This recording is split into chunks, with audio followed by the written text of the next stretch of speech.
Vietnam war के इतिहास को एक टाइमलाइन के थ्रू समझते हैं। उसके बाद हम उसमें यूएस की हार के कारणों की चर्चा करेंगे। The timeline of Vietnam war, the roots.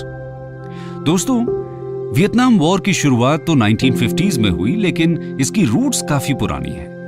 कहानी शुरू हुई 1887 में वियतनाम में फ्रेंच कॉलोनियल सिस्टम के एस्टैब्लिशमेंट से, जिसे फ्रेंच इंडो चाइना का नाम दिया गया। इस कॉलोनियल सिस्टम में वियतनाम के अलावा टोंकिन, अन्नाम, कोचिन चाइना, कैम्बोडिया और लाओस आते थे। 1923 से 25 के बीच वियतनामीज नेशनलिस्ट लीडर हो ची मिन को अक्टूबर रेवोल्यूशन के बाद एग्जिस्टेंस में आए कम्युनिस्ट सोवियत यूनियन में ट्रेनिंग दी गई as an agent of communist international. Ho Chi मिन वियतनाम वॉर के सबसे इंपॉर्टेंट लीडर थे जो यूएस बैक्ड फोर्सेस से लड़ रहे थे। सोवियत इस दौरान दुनिया भर के फ्रीडम मूवमेंट्स को इंस्पायर और सपोर्ट कर रहा था, और हो ची मिन को भी इसी कॉन्टेक्स्ट में उसने सपोर्ट किया। 1930 में हो ची मिन ने अपने पॉलिटिकल करियर की शुरुआत की जब उन्होंने इंडो चाइनीज कम्युनिस्ट पार्टी का गठन किया। कहानी को फास्ट फॉरवर्ड करते हैं और आपको ले चलते हैं वर्ल्ड वॉर 2 में। जून 1940 नाजी जर्मनी ने फ्रांस को कैप्चर कर लिया और German allied Japan French Indo China को इन्वेड कर अपना कंट्रोल एस्टैब्लिश करता है। फ्रेंच और जापानीज दोनों के इंपीरियलिज्म को रेजिस्ट करने के लिए 1941 में हो ची मिन league for the independence of Vietnam का गठन करते हैं, जिसे वियत मिन के नाम से जाना गया। आने वाले टाइम पर वियत मिन नॉर्थ वियतनामीज आर्मी के साथ यूएस के खिलाफ वियतनाम वॉर में लड़ने वाली थी। खैर, 1945 में हिरोशिमा और नागासाकी न्यूक्लियर अटैक्स के चलते जापानीज एलाइड पावर्स के सामने सरेंडर कर देते हैं। फ्रांस फिर से इंडो चाइना में अपना कंट्रोल असर्ट करता है, लेकिन हो ची मिन नॉर्थ वियतनाम में अपने कंट्रोल के चलते उसे इंडिपेंडेंट नेशन डिक्लेयर करते हैं। यूएस एंटेगनिज्म अवॉइड करने के लिए उन्होंने अपना declaration of independence American declaration की तरह फ्रेम किया था, लेकिन यह फ्यूटाइल साबित हुआ। 1946 में हो ची मिन ने फ्रांस के अगेंस्ट गुरिल्ला वॉरफेयर लॉन्च किया, और 1947 में यूएस प्रेसिडेंट ट्रूमन ने फ्रेंच वियतनाम के प्रति अपना सपोर्ट जाहिर किया। कुछ सालों बाद 1949 में सोवियत यूनियन अपना फर्स्ट एटम बॉम्ब टेस्ट करता है और Mao Zedong led communist China की स्थापना होती है। इन इवेंट्स ने इंटरनेशनल पॉलिटिक्स की शक्ल और सूरत बदल कर रख दी। कोल्ड वॉर की शुरुआत हो चुकी थी और उसमें यूएसएसआर फैक्शन अब एक पावरफुल एंटी यूएस राइवल की तरह इमर्ज होने लगा, जिसका सपोर्ट हो ची मिन के साथ था। 1950 में चाइना और सोवियत ने फॉर्मली नॉर्थ वियतनाम को रिकॉग्नाइज कर हो ची मिन को इकोनॉमिक और मिलिट्री एड देना शुरू किया। उधर यूएस भी फ्रेंच को मिलिट्री और इकोनॉमिक असिस्टेंस देना शुरू करता है। French downfall and the beginning of war. 1954 में कॉन्फ्लिक्ट मैसिवली राइज हुआ और डीएन बियन फू में ह्यूमिलिएटिंग डिफीट के बाद फ्रेंच रूल का अंत हुआ। यूएस प्रेसिडेंट आइजनहावर ने डोमिनो इफेक्ट थ्योरी को प्रोपगेट कर कहा कि फ्रेंच डाउनफॉल पूरे साउथ ईस्ट एशिया में डोमिनो इफेक्ट क्रिएट कर कम्युनिज्म को एक्सपैंड करेगा, जो यूएस इंटरेस्ट्स के खिलाफ होगा। यह थियरी अगले एक दशक तक यूएस फॉरेन पॉलिसी की गाइडिंग प्रिंसिपल बनी। खैर, 1954 में ही जिनीवा अकॉर्ड्स ने नॉर्थ और साउथ वियतनाम को सेपरेट एंटिटीज की तरह रिकॉग्नाइज किया। इन अकॉर्ड्स में इलेक्शन कर वियतनाम को यूनाइट करने की बात थी, लेकिन इलेक्शंस कभी हुए ही नहीं। 1960 में साउथ वियतनाम में नेशनल लिबरेशन फ्रंट नाम के इंसर्जेंट ग्रुप का फॉर्मेशन हुआ, जिसके चलते यूएस प्रेसिडेंट केनेडी ने साउथ वियतनाम में आर्म्स सपोर्ट को एक्सपैंड किया। लेकिन यूएस अभी तक ऑन ग्राउंड वियतनाम वॉर में शामिल नहीं हुआ था। 1962 में अमेरिका ने एक highly controversial operation ranch hand के तहत एजेंट ऑरेंज केमिकल वेपन को साउथ वियतनाम के फील्ड्स और रूरल एरियाज में स्प्रेड किया।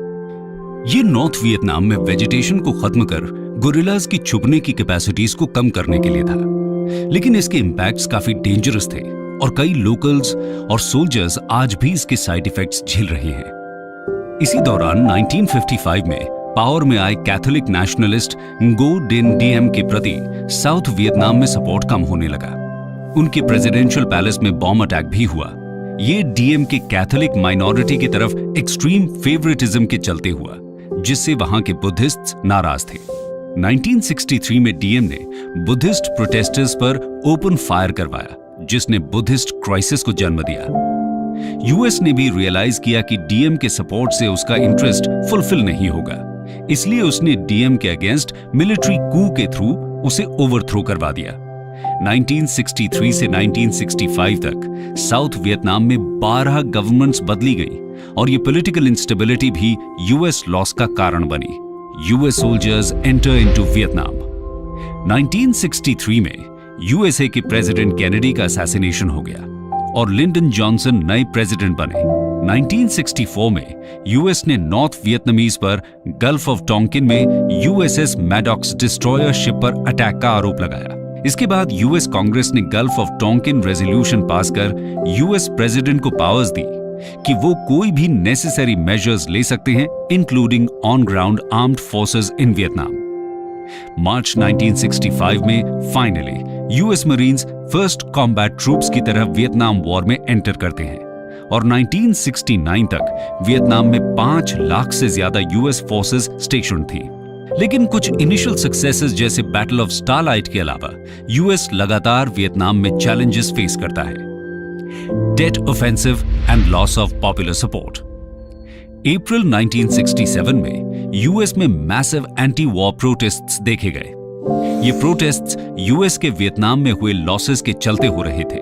फॉर एग्जाम्पल, बैटल ऑफ डाक में यूएस और साउथ वियतनाम ने अपने 1800 सोल्जर्स खो दिए थे। 1968 में नॉर्थ वियतनाम अपना game changing attack Tet offensive launch करता है। ये अटैक्स साउथ वियतनाम के 100 से ज्यादा सिटीज और आउटपोस्ट्स में देखे गए, इंक्लूडिंग हुए और साइगॉन। यूएस एम्बेसी पर भी अटैक्स हुए। इस ऑफेंसिव में हुई सोल्जर्स की डेथ और फ्रस्ट्रेटेड यूएस फोर्सेस का इनफेमस माई लाई मैसेकर में 500 से ज्यादा सिविलियंस को मार देने की खबरों ने डोमेस्टिक सपोर्ट को और कमजोर कर दिया। नतीजतन 1968 में ही लिंडन जॉनसन 20th पैरेलल के नॉर्थ में बॉम्बिंग्स को हॉल्ट कर नेक्स्ट इलेक्शन न लड़ने का अनाउंसमेंट करते हैं। प्रेसिडेंट रिचर्ड निक्सन पावर में आते हैं। वॉर में यूएस सोल्जर्स को रिड्यूस करने का डिसीजन लेते हैं। वियतनाम में 1969 में प्रेजेंट 5.5 लाख से ज्यादा यूएस सोल्जर्स 1972 तक सिर्फ 65,000 थे। 1970 में US security adviser Henry Kissinger North Vietnam के साथ सीक्रेट नेगोशिएशंस भी स्टार्ट करते हैं और US Congress Gulf of Tonkin resolution को रिपील कर देती है। Pentagon papers and US exit. Official level पर तो निक्सन वियतनाम में इन्वॉल्वमेंट को कम करने का दावा करते रहे, लेकिन 1971 में न्यूयॉर्क टाइम्स द्वारा रिलीज्ड पेंटागन पेपर्स ने रिवील किया कि यूएस गवर्नमेंट सीक्रेटली वियतनाम में अपना इन्वॉल्वमेंट बढ़ा रही थी। मौके का फायदा उठाकर 1972 में North Vietnam massive offensive launch कर साउथ वियतनाम के कई टेरिटरीज को कैप्चर कर लेता है। रिस्पॉन्स में Nixon administration operation Linebacker launch कर हैनोई और हाईफोंग के बीच रफली 20,000 टन्स ऑफ बॉम्ब्स ड्रॉप करती है। ये रीजन काफी पॉपुलेटेड था और फिर से यूएस में पब्लिक रैथ का जन्म हुआ। नतीजतन जनवरी 27, 1973 में Nixon Paris peace accord sign कर वियतनाम में डायरेक्ट यूएस इन्वॉल्वमेंट को खत्म कर देते हैं। North Vietnamese cease fire accept करते हैं, लेकिन जैसे ही यूएस ट्रूप्स वियतनाम से विड्रॉ करते हैं, वैसे ही नॉर्थ वियतनामीज साउथ वियतनाम को ओवरटेक करने के प्लान्स में लग जाते हैं। The fall of Saigon. April 1975 में साउथ वियतनाम की कैपिटल साइगॉन को कम्युनिस्ट्स सीज कर लेते हैं। नॉर्थ और साउथ वियतनाम को जुलाई 1975 में यूनाइट कर दिया गया और वियतनाम फॉर्मली एक socialist Republic under hardline communist country की तरह इमर्ज हुआ। कुछ सोर्सेस के हिसाब से इस वॉर के अंत तक लगभग 58,000 अमेरिकन, 11 लाख नॉर्थ वियतनामीज और 2.5 लाख साउथ वियतनामीज सोल्जर्स और लगभग 20 लाख सिविलियंस मारे गए। तो ये था वियतनाम वॉर का इतिहास। आइए अब देखते हैं कि ये वॉर यूएस आखिर हारा क्यों। Why did the US lose? सबसे मेजर कारण था साउथ वियतनाम में lack of enthusiasm in soldiers and people's support. Historian Kevin Boylan कहते हैं कि साउथ वियतनाम की इनएफिशिएंट और करप्ट गवर्नमेंट अपने सोल्जर्स और लोगों को वॉर के लिए ढंग से कन्विंस ही नहीं कर पाई। वहां कम्युनिज्म के खिलाफ लड़ाई हाफ हार्टेड तरीके से चली। वहीं दूसरी तरफ एंटी इंपीरियलिस्ट और नेशनलिस्ट सेंटिमेंट क्रिएट करने में कम्युनिस्ट्स सक्सेसफुल हुए। कम्युनिस्ट्स ने वियतनामीज को कन्विंस किया कि उनकी पॉवर्टी और इम्पोवरिशमेंट का कारण US supported corrupt south Vietnamese government है, इसलिए उनके खिलाफ लड़ना ही उनका मकसद होना चाहिए। South Vietnamese army north Vietnamese से नंबर और वेपन्स दोनों में काफी ज्यादा पावरफुल थी। इवन विदाउट यूएस सपोर्ट वो अगर कन्विक्शन से लड़ते तो शायद जीत जाते। यही वजह है कि वॉर के बाद lieutenant general Arthur S Collins ने कहा कि चाहे यूएस जितना भी सपोर्ट देता, it was impossible for South Vietnam to survive. अगला कारण था वहां की फ्रेगमेंटेड पॉलिटिक्स।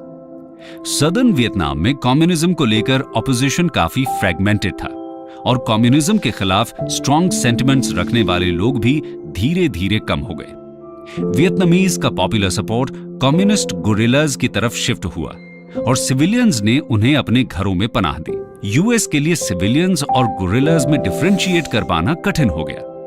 अगला कारण था यूएस के खुद की इंटरनल प्रॉब्लम्स और lack of complete commitment to fight. भले ही साउथ वियतनाम के कन्विक्शंस स्ट्रॉन्ग नहीं थे, लेकिन अगर US enough material resources Vietnam war में यूज करता तो शायद वो जीत जाता। लेकिन ये एक कॉस्टली एंडेवर था। वियतनाम में वॉर को फंड करने के लिए यूएस को अपने टैक्सेस को रेज करना पड़ता और इमरजेंसी फाइनेंशियल रिजर्व्स को यूज करना पड़ता। पर यूएस ने ये नहीं किया, क्योंकि प्रेसिडेंट जॉनसन अगर ऐसा करते तो वॉर सपोर्ट और उनकी गवर्नमेंट के प्रति सपोर्ट भी कम हो जाता। अगला कारण था यूएसएसआर और चाइना का नॉर्थ वियतनाम में सपोर्ट। गुरिल्लाज के लिए खुद के दम पर रिसोर्सेज को मोबिलाइज कर पाना कठिन था। सिर्फ अपने दम और गुरिल्ला टैक्टिक से वो यूएस असॉल्ट को सस्टेन कर सकते थे, लेकिन वॉर जीतना मुश्किल था। इसलिए उनकी जीत में यूएसएसआर और चाइनीज सपोर्ट एक क्रूशियल फैक्टर बना। अगला कारण यूएस में deteriorating public support against war. हमने पहले ऐसे कई इवेंट्स की चर्चा की जिन्होंने यूएस में एंटी वॉर सेंटिमेंट्स को जन्म दिया। हजारों सोल्जर्स की डेथ, नॉर्थ वियतनाम का सक्सेसफुल टेट ऑफेंसिव और पेंटागन पेपर्स जैसे इवेंट्स ने रिड्यूसिंग सपोर्ट फॉर वॉर में कंट्रीब्यूट किया। 1960s में यूएस में मैसिव एंटी वॉर प्रोटेस्ट्स देखे गए और यूएस कांग्रेस ने भी वियतनाम वॉर को सपोर्ट करने वाले रेजोल्यूशन को वापस ले लिया। दोस्तों, वियतनाम में यूएस की हार को लेकर एक और थियरी है जिसका नाम है द लॉस्ट विक्ट्री थीसिस।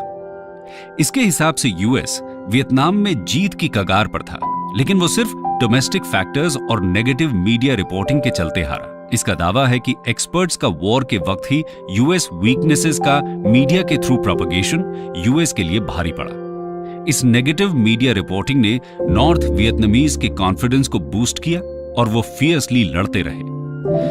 वैसे लॉस्ट विक्ट्री थीसिस के प्रति हिस्टोरियंस में ज्यादा सपोर्ट नहीं है और इस बात पर कंसेंसस ज्यादा है कि वियतनाम वॉर यूएस के लिए शुरू से ही अनविनेबल था। कई मिलिट्री स्ट्रेटेजिस्ट्स जैसे CIA officer Thomas and junior भी यूएस की इम्पॉसिबल जीत के आइडिया को सपोर्ट करते हैं। तो ये थी यूएस की वियतनाम वॉर में हार की कहानी।